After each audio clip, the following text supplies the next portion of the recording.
Hi friends, welcome to Bella Stitchery. Today I'm going to walk you through the process that I used to make this beautiful 12 by 12 scrapbook layout using my current favorite paper line, Prima Marketing Fruit Paradise. I have done several videos already with this line and I've only had it for 2 days. So check out my other video where I'll show you a complete collection reveal. I also have one where I made a card, so I think you'll like all of those. But for now, we're gonna do this. I have lots of fun techniques to show you as well. The first of which is fussy cutting. It's called fussy cutting. That's like people in the biz like to say. And there's different kinds. Some fussy cutting entails hand cutting with tiny scissors, which actually I really like to do. It's quite zen, really. We're gonna be using some of these little butterflies that I hand cut from some of the paper in that stack. How cute are those butterflies? Little monarchs flying around. You can't leave those, you gotta cut them out. Another kind of fussy cutting is taking a blade here to the paper itself, and I like to cut little pockets. See how I did that there? So that I could put my doily on the page and tuck it in and not lose these pretty illustrations. So I've already started, in the essence of time, I don't know that you want to watch an 1.5 hour video, to cut out, see how I cut around these pairs here, and I'm just going to show you real quick how easy it is. I do use a self-healing mat. This one somehow got warped, maybe with a glue gun. Who could say? That's life. Still works. So I use this a lot, as you could tell. You're going to take your blade. This is a Fiskars. Amazing scissors as well, if you want to check those out. And I just follow the illustration in my paper. So apparently it needs to be new blade there, and that's just that easy. It does take a little time. Be cautious when you're going around tiny pieces like this. If you chop it off, it's fine. We're just gonna cover it with something. Get a little creative, we're crafters, right? And so once I've done that, and I kind of made sure it fit where I was gonna put my doily, let me show you here. See that? And so I kind of just hold it up. Sometimes I find I need to cut a little bit further than I thought. But that's about a perfect fit. See here, I need a little bit more pear. So I can tuck a little cleaner there. Voila! What a cool idea, right? And then for the doily, I will show you this technique because I kind of think it's fun. I am obsessed with doilies. I've mentioned this before. This one, let's see what size this is. Maybe a 10-inch one. This is a 10.5-inch doily. This is like a no joke doily. I buy these in bulk on Amazon. I'll put the link. They're super fine. So just be careful when you're working with them. They do rip fairly easily. Unless you use like 2, you can kind of stack up something like that. And I didn't necessarily want a white one on this paper because it's kind of antiqued throughout the page. But the only pink I had in my supply closet was this really, really bright pink. And I also didn't want this color. So what's a gal to do? Well, let me show you how I made this pretty antiqued doily. First step is to take a splat mat, craft mat. These are great. I've used these in other videos as well. And I actually usually have this under me when I'm working just generally, but it's not as pretty on video. So I wanted only the best for you, my friends. So you get the prettier table. Distress oxide, which I've shown in a dyeing your own ribbon video, the smoosh technique. It is fun. You get to feel artsy, but it's super easy. So you smush your ink down on the craft mat like so. Then you take your spray bottle, also handy in several crafts, and you're just gonna water down your paint. See that? Then, as you may be able to tell from the term smoosh technique, you're just going to smoosh your doily down. How cool, right? Yes. And you could tell it's super thin paper. So just be a little bit careful. And you could kind of add where you want. I even pick up paint with my hands and put it where I'd like. And then what I like to do, because this is so fragile, I didn't necessarily want to put a heat gun on this and then have it curl or be weird. So I just threw it in my backyard on my porch because, like, some people hang their laundry to dry outside. I throw all of my wet craft materials out on the patio to dry, and it works great. Heats it up nice, make sure it dries flat. And then what I also did once I was happy with the pink is I added some Lindy's Craft Glit Spritz. And this is nice. It's not a super dark color, but it does add a little, I don't know, depth of color, a little bit of a sheen. I don't even know if you could see it in the video. See that little gold? But it's not super dark. So honestly, you could spray this a lot. You're not gonna have any weird, like, super dark gold areas you're gonna have to blend out.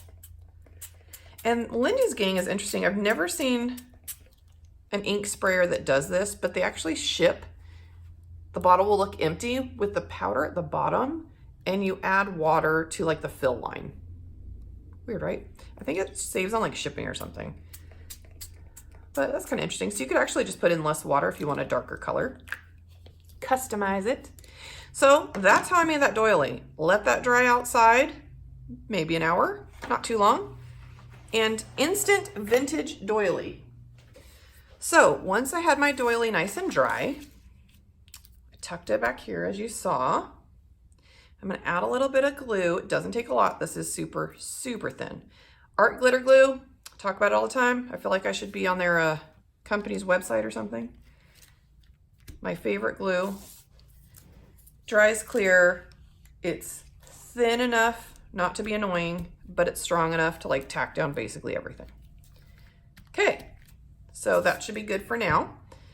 Then what I did is I took some more cardstock from that line and just cut out 2 4x6 sheets, matted them with brown.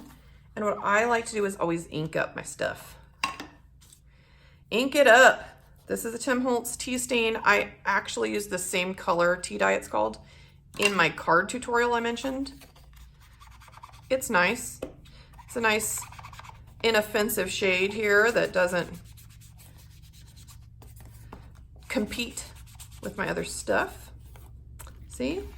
I like it. I always ink stuff, especially in this kind of style. So I'm just gonna ink around the edges there, soften it up a little. Give some character. And then I just kind of did this little staggery thing here. And I'm going to tuck these into my paper where I cut the image out. Like so. You can even tuck it behind the limb in there too. Cute. And then, because it is a really cute kind of cottage, shabby chic feel, I wanted to add some kind of trim. And this I love. Oh, this sweet little eyelet lace. It reminds me of, like, a grandma's quilt. And this kind of reminds me of a grandma's picnic. I don't know. I just liked it. I think it went well together. So I just cut some there. And I tucked it between my photo mat and this little background paper. Like so. Pretty, right? So pretty. Okay, and then you're just gonna glue down all of your stuff.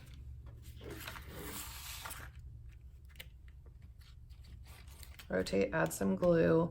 It does get tacky pretty quick, but it won't completely dry for a little bit, so just keep that in mind if you're shifting a lot of things around there. Okay, then for my favorite part, the flowers. Oh, the flowers. This line has the cutest flowers. And what I liked about these two is even though they match the paper, which obviously is fantastic, they're such a great color that I felt like I could use them probably with other collections that I have. They're not such a specific shade of like a purple or a red that would only match this. So I bought a ton. I think it was like a 7-pound box of Prima marketing that came to my house last week. Like that's major, people. So what I used was this pack, and I'll put a link to this in the description. I like this one because it comes also with some greenery here and these fun things, which I didn't use on this project, but they're cute. And look at these little sweet leaves. Oh, so delicate. These are very delicate actually. So again, just be careful tucking these in. They're super thin. Okay, so there's some leaves there. And this is the fun part because you just get to do like a nice little collage in whichever, you know, whatever you think looks nice. You really can't mess this up when they all coordinate and go together because however you decide to assemble your collage, it's gonna look beautiful. And then I think I did a little one like this, like that. I like to use a lot of flowers because YOLO. Okay, then I don't think I used that one. Then I also used some from this cute little pack. Aren't these sweet? I like using different sizes because it really gives it dimension. Here we go. You don't want all big flowers, you don't want all little flowers. You want it to kind of create its own little collage of happiness. And then I did some little guys up here. And a yellow one. Like so. Just like that. So I'm going to go ahead and do the gluing of this in movie magic style, so you don't have to watch me just glue things down. And I will be back shortly with everything adhered. And voila! Flowers glued down. The next thing I like to do is add all my little finishing touches. This is the chipboard sticker pack. Look at that. I'm really excited to use some of these for cards and things like that. So for this page, I selected a couple little tags, if you will. One says apples, but over here by the apples, look at that. It almost teaches children too, like you could use this as like a kindergarten, like apples, learn to read. Just an idea for those classrooms out there. Put all this effort into reading one word, maybe two, fruit. Look at that, boom. Okay, and then these little gold hearts I thought were cute. Cute. There's another one on here. Look at, I mean, look at all that strawberries and peaches and just lots of goodies. Okay, so I put those there. Now, one tip when working with cardstock stickers, I don't find they stick super well, especially long term. So I always add my own adhesive to cardstock stickers. There's something about this chipboard, I don't know, maybe it's so heavy, but this adhesive is just not ever very strong. And it doesn't even matter what brand it is. So you're gonna add your glue there.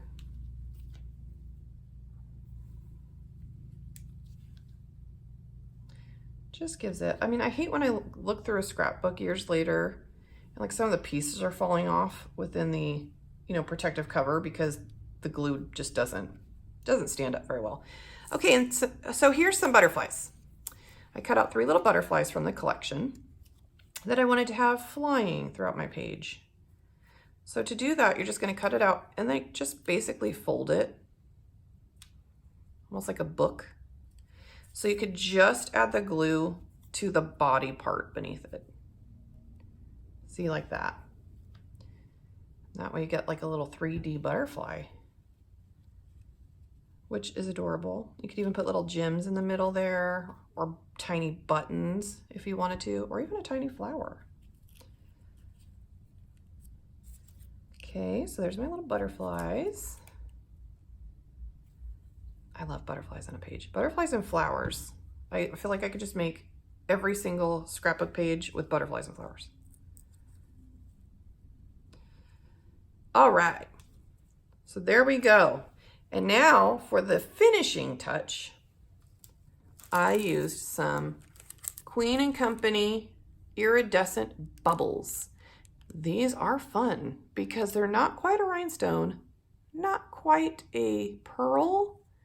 They're almost like bubblegum pearly bubbles. I don't know. I get them in every color because I like how unique they look, and they're super shiny. So for those, same thing. I always add a little bit of glue just in case. I never trust adhesive that comes with the packaging. And then I just kind of put them around the page. Look at that. Oh, that's just so cute. What is it about pretty things? You know, working with pretty materials, adding a little bit of bling. I feel like it's good for the soul. I'm sure there's been some kind of study, maybe like a Harvard study, that says how much happier crafters are, just generally. There you go, look at that. If there's not, maybe one of you want to look into that. Get some grant money. Start a research project. I will help. Tell me. I want to be one of the subjects because I will say, yes, I'm happier when crafting. Okay, so it's just that simple. We used mainly what came with the pack and then added a couple of our own little handmade goodies there. Now, what I would recommend if you do decide to cut into some of your papers like this to do this tucking technique, I recommend matting your paper with another one, because if you flip this over, you're gonna see all your stuff that's coming through the other side, which if it's in your own scrapbook, fine. But if you're like me, where I sell these on eBay, or if I'm gonna give this as a gift to somebody, I like it to look cleaner and also more stable, because it does get heavy with a lot of embellishments. So what I've done with this one, as you might be able to see, is I actually ripped some holes so I could actually see my background paper too. And then I feel like it's not something that's just nobody notices, and it kind of adds its own little texture and almost another embellishment, really. So I didn't have any more of this because I've already used so much of this pack. I'm not joking when I say I've used this a lot. So I selected another one. The nice thing about a collection pack is everything coordinates, so you don't have to worry about that. And then what I do is I just rip it. I try to follow the line of the other embellishments so the tears make sense to the page. Like I'm kind of going around this doily here. But I love tearing paper and then having like little peekaboo pockets throughout. It's really fun. I'm gonna go around the apples and fruit here, like so. And then I'm gonna do that paper's tear here. And then in the same way I like to soften up the paper, I also like to soften up these edges with the same ink. Just kind of sit in the little pocket there.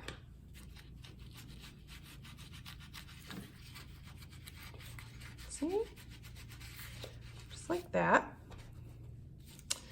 You could even hold it in the middle of the paper you're gonna glue down, because you're not gonna see this part of the page anyway.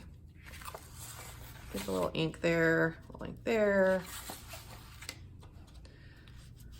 All these blending tools, also delightful. And they're Velcro, so you just put a new one on there, right? We are in the future, and I like it.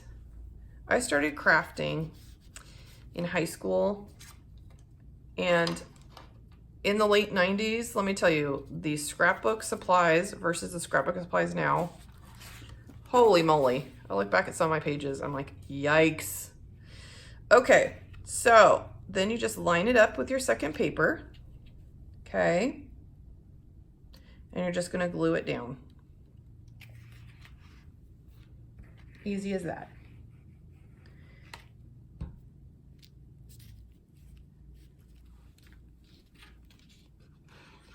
See, and then you have stability. Stability, always good, right? And a little bit of character showing through there. It's all good. It's all good.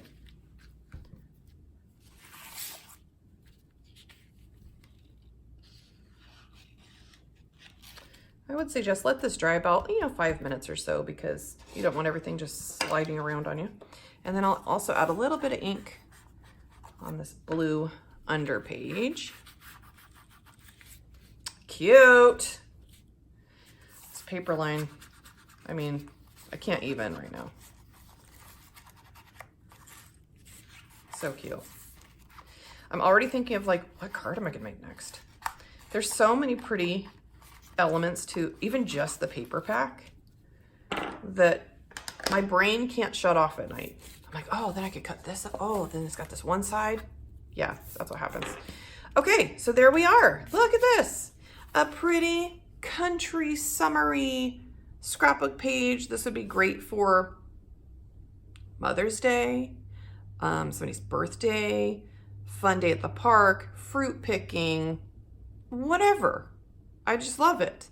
I would probably do like either a sepia toned or black and white photo. That's just me, because I don't like to compete with all of my pretty stuff on the page. But use your feelings. This is about you. This is your page. I mean, I'm not the boss of you, okay? You do what you want. So leave me a comment. Let me know your favorite photos to scrapbook. I actually don't do as many scrapbook pages for holidays as I do just general look at my kid in the yard or reading on a couch, because I feel like there's less pressure. Maybe that's just me. Let me know how you feel. Let me know your thoughts about this line. I mean, right? Was this exciting? Check out the other videos. Please subscribe to my channel and ring the bell. That way you'll be updated every time I post a new video. And I thank you for watching. So go check it out, try it out. Let's go make some stuff.